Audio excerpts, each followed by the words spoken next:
Amém? Glória a Deus. Então, irmãos, hoje nós vamos em Romanos, capítulo 10. No domingo, a gente passou pelo capítulo 9. Excelente exposição do pastor Giovanni, eu achei maravilhosa. Falou de muita coisa, principalmente da destinação, dos escolhidos, dos não escolhidos. E agora a gente entra no capítulo 10 e a gente vai falar dos israelitas de novo, do povo de Deus de novo. Porém, agora a gente vai adentrar em algumas coisas interessantes. Amém? Então, vamos à leitura do texto. Cadê o meu esboço? Eu pego o meu esboço. Amém? Glória a Deus. Amém. Irmãos, o desejo do meu coração e a minha oração a Deus pelos israelitas é que eles sejam salvos. Pois posso testemunhar que eles têm zelo por Deus, mas é um zelo sem entendimento. Uma vez que ignoram a justiça de Deus e procuram estabelecer a sua própria, não se submetem à justiça de Deus. Porque o fim da lei é Cristo para a justiça de todo aquele que nele crê. Amém? Vamos orar? Senhor, meu Deus, meu Pai, muito obrigado, Senhor, pelo Teu amor, pela Tua misericórdia, pela Tua mão sobre as nossas vidas. Que a mensagem nessa noite, meu Pai, seja uma mensagem edificante, meu Pai, para toda a Sua igreja, para os nossos corações, para a nossa vida pessoal. Que o Teu Espírito Santo tenha total liberdade aqui. Que o Teu Espírito Santo venha nos guiar na Tua palavra. Que o Teu Espírito Santo venha nos confrontar, venha nos repreender, venha nos abraçar. E que seja feita 100% a Tua vontade neste meio, 100% a Tua vontade neste lugar. Que não seja aquele que está segurando o microfone que esteja falando, mas que seja o Teu Espírito Santo falando aos nossos corações. Amém? Glória a Deus. Então, irmãos, aqui, nessa primeira parte, aqui a gente já tem algo muito interessante para falar sobre a lei, sobre os judeus, sobre os israelitas, aquele povo que é o povo chamado por Deus e que é o povo escolhido por Deus. E aqui a gente tem um embate que a gente já falou muitas vezes, mas Paulo retorna aqui de novo para esse embate, retorna aqui de novo para essa discussão. E por que Paulo fica voltando? Pelo mesmo motivo que a gente ensina as crianças de novo, ensina os jovens de novo, e às vezes a gente ensina até as pessoas mais velhas de novo, porque nós somos teimosos. Nós caímos. Quão bom seria se uma lição a gente pegasse ela e levasse para a vida toda e não caíssemos, Porém, infelizmente, não é assim. E Paulo agora ele vem falar de novo com os judeus, ele manda conversar de novo com eles. E começa com: irmãos, o desejo do meu coração e a minha oração a Deus pelos israelitas é que eles sejam salvos. Então Paulo aqui está demonstrando o desejo dele sobre a nação de Israel. Ele quer que a nação de Israel seja salva. Isso mostra primeiramente o zelo de Paulo por aquela nação, por aquele povo. E isso também nos traz alguns pensamentos. Pois eles são um povo que foi selecionado, que foi escolhido a dedo para estar com Deus, para ser o povo de Deus.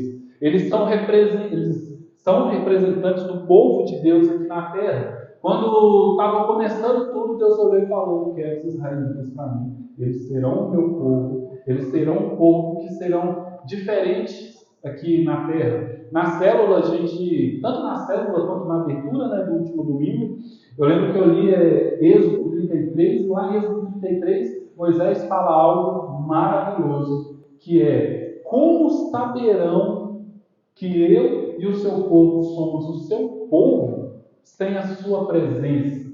Como os outros povos da terra saberão que nós somos a menina dos seus olhos sem a sua presença? Como eles vão saber que nós somos o povo de Deus sem Deus? E aqui Paulo está falando do povo de Deus, porém sem Deus. Porque se ele deseja salvação para esse povo, isso nos traz a entender que talvez eles não sejam salvos, que talvez eles não sejam encontrados, que talvez o povo que carrega, não, nós somos o povo de Yahvé, nós somos o povo de Jeová. Talvez esse povo não seja salvo. Não o povo inteiro, mas pessoas desse povo não sejam salvas. E isso traz para a gente também, irmãos, alguns pensamentos sobre nós mesmos.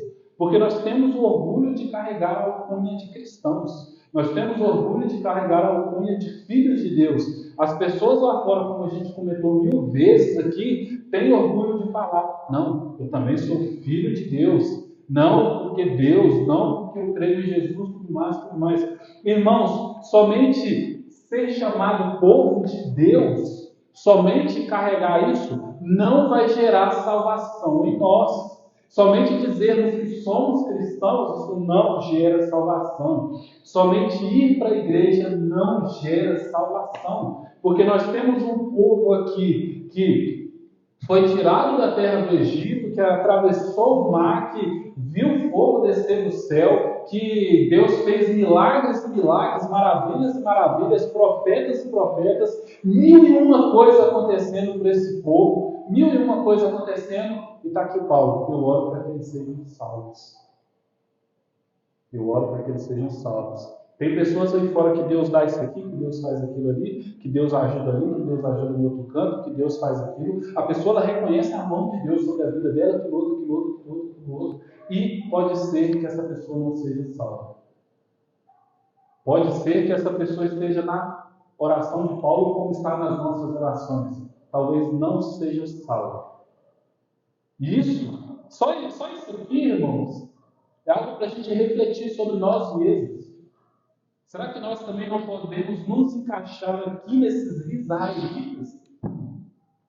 Será que essa salvação realmente nos encontrou? Será que esse Deus ao qual nós temos orgulho, enchemos a boca para falar dele, será que realmente é o Deus que está sobre a nossa vida, que está se movendo sobre nós e que está guiando os nossos passos? A gente está falando de um povo aqui, ó, muito tempo andando com Deus. Somos filhos de Abraão, descendência de Isaac, descendência de Jacó. Fomos guiados por Moisés no Egito. Davi foi rei aqui. Salomão, o homem mais inteligente do mundo, foi rei aqui. Nós temos profetas como Jeremias, Zacarias, Ezequiel, Ageu. Temos tantos profetas. Elias. Eu oro pela salvação deles. Eu oro pela salvação deles. Eu imagino os israelitas, lembre-se aqui, o quão confrontador isso não é para aqueles que foram salvos. E o quão odioso é para aqueles que não reconheceram Jesus como Salvador. O quão revoltante é para aqueles que não veem Cristo como Messias. São dois pesos e duas moedas. Para os messiânicos, realmente, Paulo está orando porque existe a possibilidade de não sermos salvos. E para os não messiânicos, o que esses cristãos acham que são? O que essas pessoas que creem em Jesus acham que são? Pois nós somos o povo de Deus. E esses que enchem a boca para dizer nós somos o povo de Deus, são aqueles ao qual Paulo está orando. Para que esse coração de pedra se transforme num coração de carne. Então, esse desejo de Paulo aqui, eu estou falando tudo isso, irmãos, porque infelizmente alguns versículos passam pela gente como se não fosse nada. Como se não fosse nada. É bom a gente ficar os nossos pés em alguns versículos, porque talvez esses versículos falam mais com a gente do que outros versículos que nós amamos tanto. Outros versículos, igual o Germano começou com 2 versículos, amamos esses versículos. Amamos. Adoramos falar todas as coisas que serão acrescentadas. Amamos. Como o Germano disse, no contexto. E esse contexto é que traz toda a importância e todo o peso do versículo. Aqui é da mesma forma, tem um contexto. E o contexto desse versículo, que para a gente pode ser nada, é pesado. Pesado para os israelitas e pesado para aqueles que se dizem cristãos e não são cristãos verdadeiros. Amém? Então, é o desejo e a oração de Paulo. Ele quer que Israel seja salvo. Ele mostra zelo por aquele povo. Pois posso testemunhar que eles têm zelo por Deus, mas é um zelo sem entendimento, irmãos. Entendimento. É engraçadíssimo isso aqui, porque eles sabem quem é Moisés. Eles sabem que é Jacó, sabem que é Isaac. Eles sabem muita coisa, muita coisa. Mas mesmo assim falta entendimento. Mesmo assim falta entendimento. Muita gente aí fora que você vai conversar, não, irmão, não precisa me evangelizar, não. Porque essa vida de capa a capa. Não, eu conheço isso aí tudo. Conheço isso aí tudo. Engraçado, você conhece isso aí tudo, mas não vive conforme isso tudo que você conhece. Ou para você a Bíblia não vale nada, ou você não conhece. Se não está batendo, você conhecer e viver uma coisa que é contrária àquilo que você diz ter conhecimento. Você viver ao contrário daquilo que você diz que sabe que é verdade. Não bate. Eles têm um zelo por Deus. Pergunta aí fora quem ama Deus. Todo mundo. Todo mundo. Por quê? Porque Deus é maravilhoso, irmão. A verdade é essa. Deus é maravilhoso. Mas zelo sem entendimento é complicado. Me honra com os lábios, mas o seu coração está distante de mim. Esses são os israelitas. Lá em Zacarias, eles perguntam para Zacarias: Zacarias, a gente tem que continuar fazendo esses jejuns que a gente estava fazendo? A gente vai continuar jejuando? Porque a gente jejuava porque o templo foi destruído. Agora, Zacarias contemporâneo de Ageu, lembram? Agora não, o templo já está praticamente feito. A gente vai continuar jejuando? Deus vira para Zacarias e fala assim: tá vendo? O coração deles não estava no jejum. O coração deles não estava na minha presença. Esse jejum de anos e anos e anos não valeu nada. Não valeu nada. Só ficaram com fome. Foi a única coisa que aconteceu. Porque o coração estava direcionado para outro lugar. Então, é zelo sem entendimento. Lá em Oséias, diz: o meu povo perece por falta de conhecimento. Nossa, mas eles sabem tanta coisa. Será mesmo? O verbo veio em carne. O cumprimento de promessas e promessas e promessas, de profecias e profecias e profecias. O que eles fizeram? Crucificam. Crucificam. Está lá o rei dos judeus. Ele não é nosso rei, não. Esse homem é só mais um blasfemo. Zelo sem entendimento. Então, irmãos, a situação dos israelitas aqui é complicada. Uma vez que ignoram a justiça de Deus e procuram estabelecer a sua própria, não se submeteram à justiça de Deus. Qual que é essa... O que vocês acham que estabelecer essa justiça própria aqui? Jesus, em vários versículos, ele confronta isso. Em vários versículos ele está confrontando. Tem até um momento onde ele diz: vocês trocam aquilo que Deus falou por tradições humanas. Nós também fazemos isso. Nós trocamos os mandamentos do nosso Pai por tradições humanas. Nós achamos que termos salvo. Nós achamos que palavra do mundo salva. Alguns acham que sábado salva. Outros acham que comer certo tipo de comida salva. Outros acham que parecer uma certa coisa que vai salvar. Isso aqui é a nossa própria justiça. A nossa própria justiça. Nós estamos olhando para Deus e falando para Deus: Deus, eu não minto, eu não mato, eu não roubo, eu não xingo ninguém, eu não ofendo ninguém, eu não faço nenhuma dessas coisas. Eu mereço ser salvo porque eu sou justo. Eu me justifiquei aqui. Vai na igreja católica, quantas obras eles não fazem? Por quê? Porque eles estão se justificando aqui. Para quando chegar o dia do mandamento, eu fiz isso, aquilo, aquilo outro. E quando eu tropecei, eu rezei. Eu paguei tudo. Essa porta aí para mim pode estar fechada não. Pode abrir que eu vou entrar. Porque eu mereço isso. Os judeus, no final dos dias, Pai, eu andei corretamente. Não infringi nenhuma lei de Moisés. E as leis de Moisés que eu infringi, eu sacrifiquei um cordeiro no lugar. Então essas portas para mim não podem se fechar, porque eu sou justo. Isso aqui, ó, justiça própria. Senhor, em teu nome profetizei, em teu nome curei, em teu nome expulsei demônios, em teu nome abri 10 igrejas, cada uma em cada bairro. Em teu nome eu converti 1.001 pessoas, todas. Essas portas para mim não podem estar fechadas. Por quê? Porque eu sou justo. Eu trabalhei para merecer esses portões do paraíso abertos para mim. E eu seguia aquilo que você escreveu na sua palavra. Eu mereço isso. Justiça própria. Essas coisas não estão distantes de nós, irmãos. Não estão distantes. A gente que não quer interpretar elas. A gente que não quer enxergar elas. Não se submeteram à justiça de Deus, porque o fim da lei é Cristo, para a justiça de todo aquele que nele crê. Então, o fim da lei é Cristo. Aí o que é isso? Mas não precisa mais seguir a lei, a cerimonial.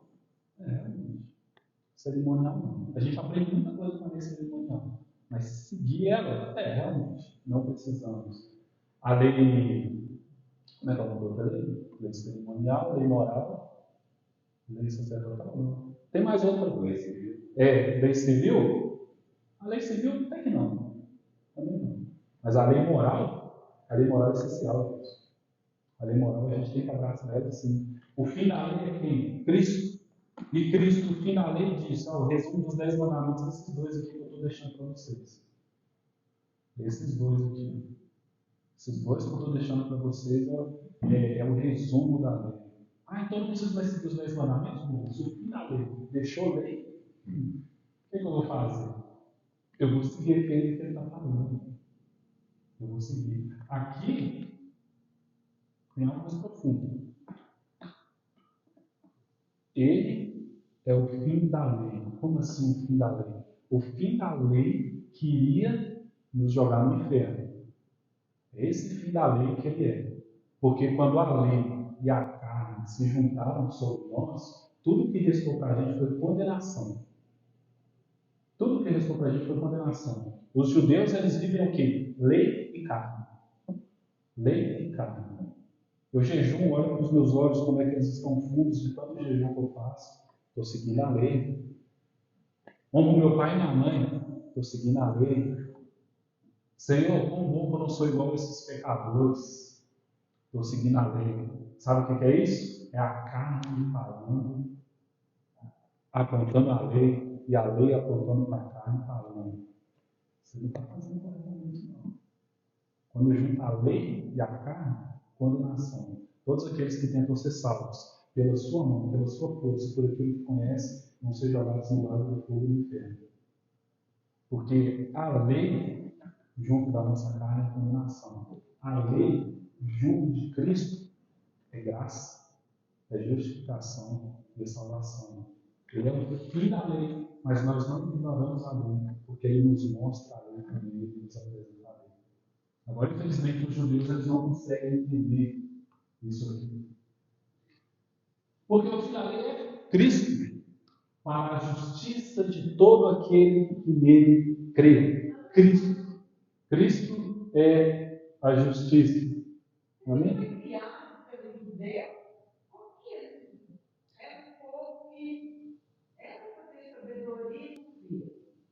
No final a gente responde amém?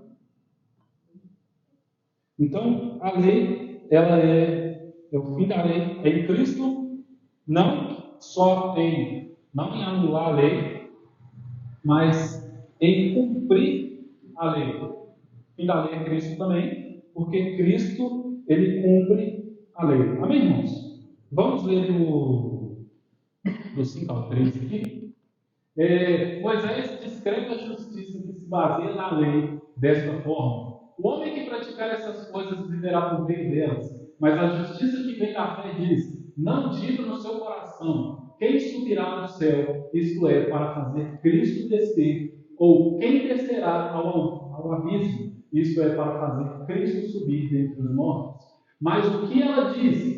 A palavra está próxima de você, está na sua boca e no seu coração. Isto é, a palavra da fé que proclamamos. Se com a boca você confessar que Jesus é Senhor e crer no seu coração que Deus o ressuscitou dentre os mortos, será salvo.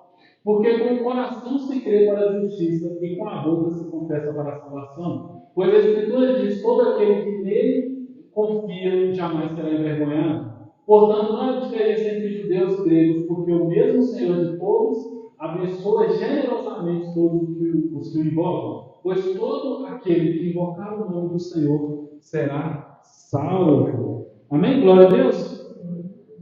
Bom, então Moisés, voltando aqui eu já vou ter que pular algumas coisas, senão não vou conseguir. Mas o Moisés descreve a justiça que se baseia na lei dessa forma: o homem que praticar essas coisas viverá por meio delas. Então, aquele que pratica a lei e que quer viver a lei e que acha que vai ser salvo pela lei, ele vai viver por meio da lei, somente por meio da lei, achando que essa lei vai trazer salvação, porém, por meio da lei é impossível nós alcançarmos a justiça. Nós tentando viver a justiça, vivemos injustiça. Nós tentando cumprir a lei, somos fora da lei, quebramos a lei, desonramos,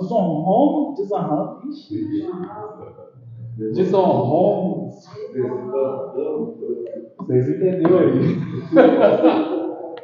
Vou tentar falar outra palavra aqui, não vai puxar aí não. Mas a gente faz isso aí com a lei.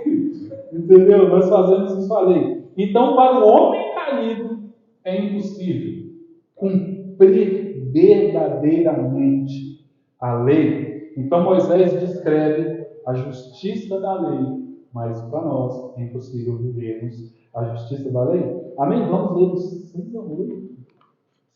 Mas a justiça que vem da fé diz, isso aqui, Levítico e Deuteronômio.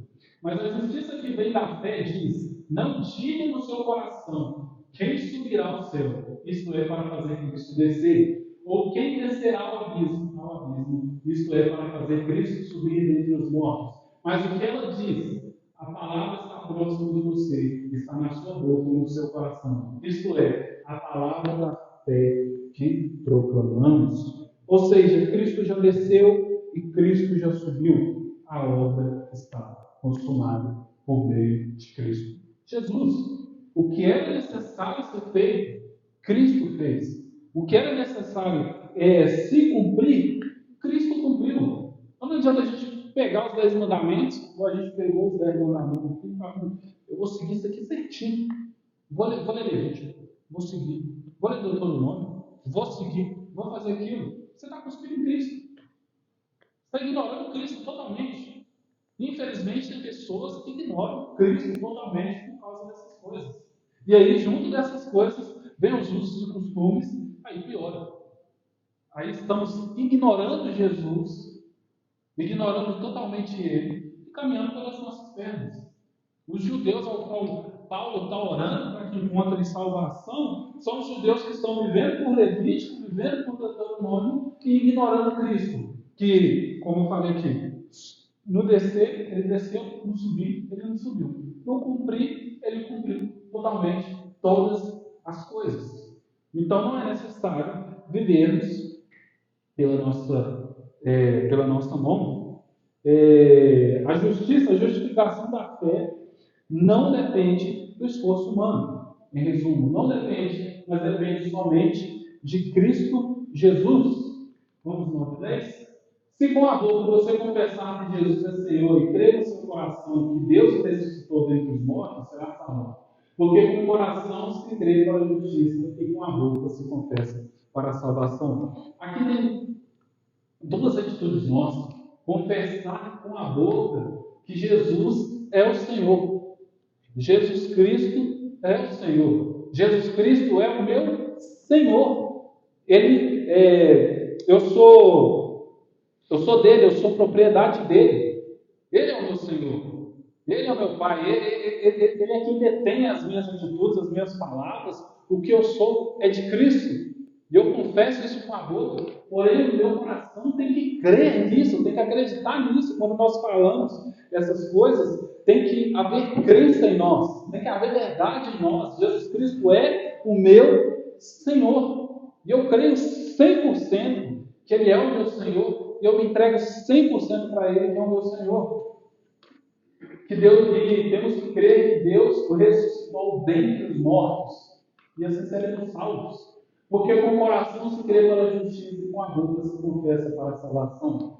Com o coração se crê para a justiça, cumprimento, para a justiça de Deus e a vontade de Deus, e com a boca se confessa para a salvação. Então, confessamos publicamente para demonstrar essa salvação ao qual Deus nos entregou, e também para que a nossa confessionalidade venha atingir outras pessoas também. Que a nossa confessionalidade venha atingir outras pessoas lá fora. Porque a verdade, irmãos, é que o confessar sem a fé que está aqui é uma confissão morta. Uma confissão morta. A gente pegar a confissão de Westminster aqui e ler, mas nós não cremos naquilo, nós não cremos em Jesus, nós não cremos em Deus e no movimento do Espírito Santo, é uma confissão morta. Infelizmente, muitas pessoas têm confissões mortas, não creem naquilo que confessam. Isso é horrível. Tem pessoas que estão na igreja tem uma confissão, crê na confissão da igreja, aí já briga ali também, mas também não crê em nada, crê. Você não quer, você está nesse banco? Jesus, pelo amor. Então, com a boca nós confessamos e no nosso coração nós cremos, porque a fé ela é interna, porém externa também. Nós temos uma fé interna e vivemos ela externamente para mostrar para as outras pessoas o poder de Deus. Amém? 11:13. Pois a Escritura diz: todo aquele que nele confia jamais será envergonhado. Portanto, não há diferença entre judeus e gregos, porque o mesmo Senhor de todos abençoa generosamente todos os que o invocam. Pois todo aquele que invocar o nome do Senhor será salvo. Então, todo aquele que invoca o nome de Deus vai ser salvo. Todo aquele jamais será envergonhado. Portanto, não há diferença entre judeus e gregos. Aqui é maravilhoso, não há diferença entre nós e os israelitas e os judeus lá. Porque o mesmo Senhor de todos abençoa generosamente todos os que invocam. Então podemos confiar em Deus poderosamente. Podemos confiar na mão dele poderosamente. Amém? Então, irmãos, a fé, ela não é uma obra de meritocracia nossa. Não. A fé não é nossa meritocracia, mas a fé é o instrumento ao qual nós recebemos a justiça de Deus sobre as nossas vidas. Amém? Deixa eu acelerar. Do 14 ao 17. Como então invocarão aquele em quem não creram? E como crerão naqueles que não ouviram? E como ouvirão se não houver quem pregue? E como pregarão se não forem enviados? Como está escrito? Como são belos os pés daqueles que anunciam boas novas? No entanto, nem todos se submeteram ao Evangelho, pois Isaías diz: Senhor, quem creu na nossa mensagem? Consequentemente, a fé vem pelo ouvir e ouvir a palavra de Deus. Amém? Como invocarão se não crerem? Como crerão se não ouvirem? Como ouvirão se não há quem pregue? Como pregarão se não forem enviados? Amém? Irmãos, a gente tem que lembrar aqui que Paulo está falando dos israelitas, né? Então, aqui no contexto, né, a aplicação é o que a gente já conhece normalmente mesmo, né? Que é, tem que pregar, irmãos, tem que evangelizar, vai evangelizar. Amém? Mas aqui é interessante que todos esses questionamentos aqui são questionamentos ao qual Paulo olha e fala assim: eles vão me perguntar isso. Então, como então invocar? Lembrando que pois todo aquele que invocar o nome do Senhor será salvo. Todo aquele que invocar o nome do Senhor será salvo.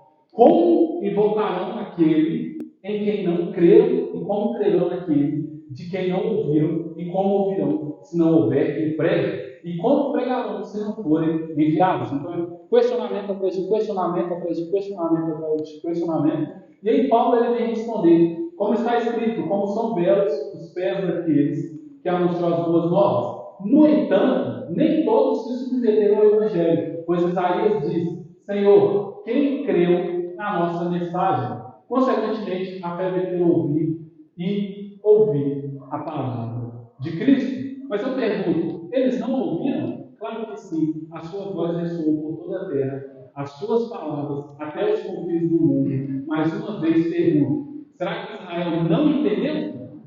Então, todo aquele texto ali ao qual nós usamos para o evangelismo, e estamos corretos em usar para o evangelismo, aqui no contexto do texto, Paulo está falando sobre Israel que não quer, sobre Israel que não quer ouvir, sobre Israel que não quer se entregar, sobre Israel que não quer se mover para estar com Deus. Então, será que Israel não entendeu?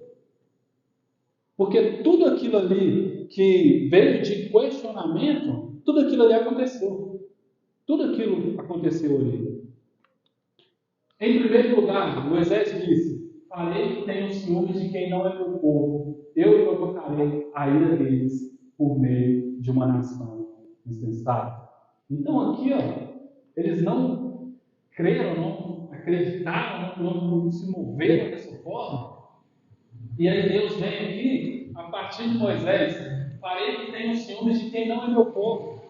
Irmãos, se vocês pesquisarem sobre os judeus na internet, sobre os cristãos, eles não gostam muito da gente. Não adianta achar que você vai lá para Israel e você fala: você acredita em Jesus, em Yeshua? Aham, nossa, é isso aí. Eles vão cuspir no você. Por quê? Eles odeiam Jesus. Eles odeiam Jesus, odeiam os cristãos, porque os cristãos acham que fazem parte lá, acham que creem no mesmo Deus dele, acham que creem nas mesmas coisas. Não. Não. Eles têm esse ciúme. E Deus, para mostrar todo o seu poder, para mostrar a sua graça, Ele nos trouxe essa nação insensata aqui. Quem vocês acham que é? Nós. Nós somos a nação insensata, ao qual Deus levantou para causar ciúme neles. Nós somos essa nação insensata.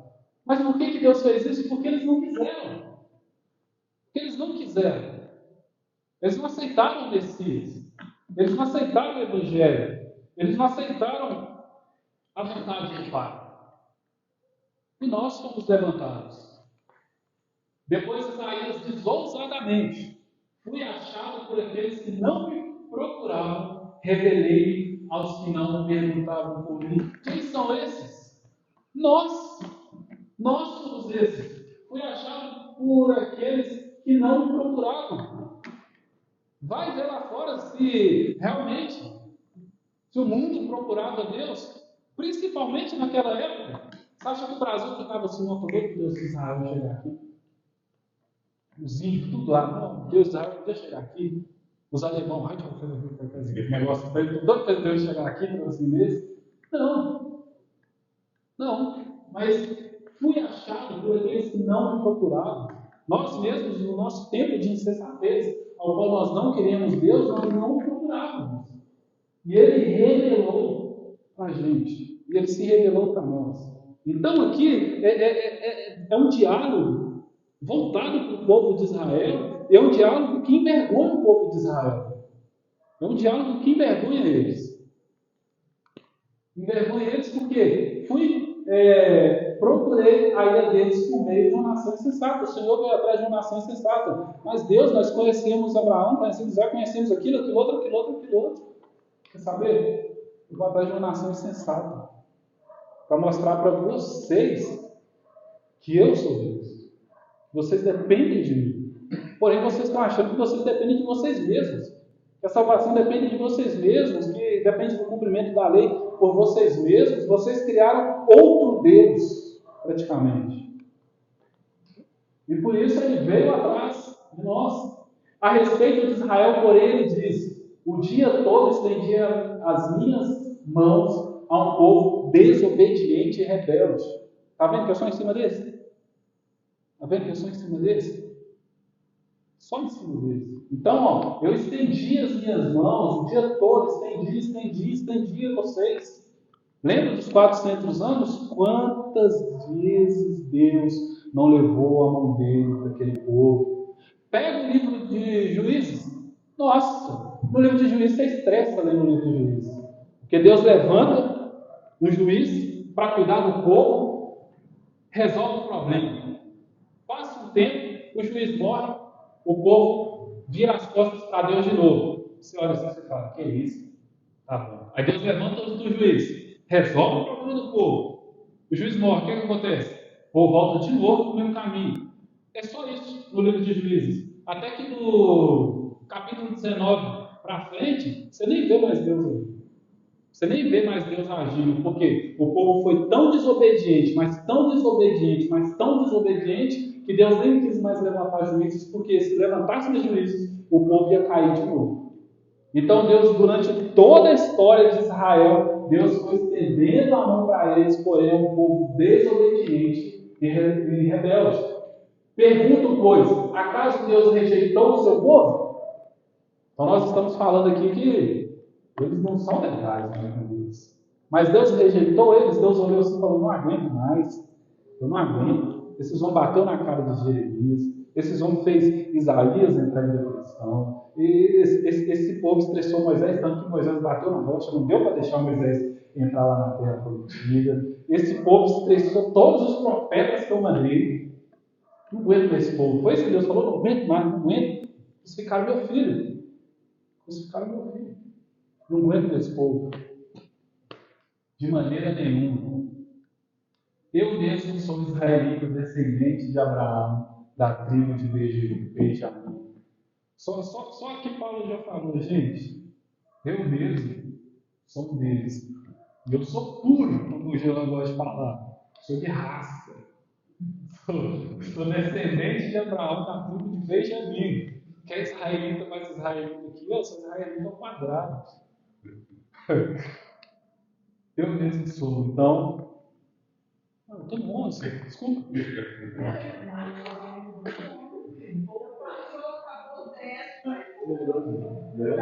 Quase que eu prego Romanos todo? Quase que eu mato 16?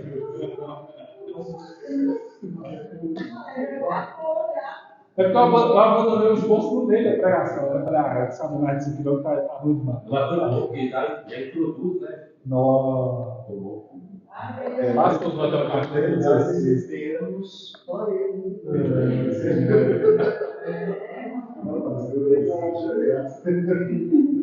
Meu Deus.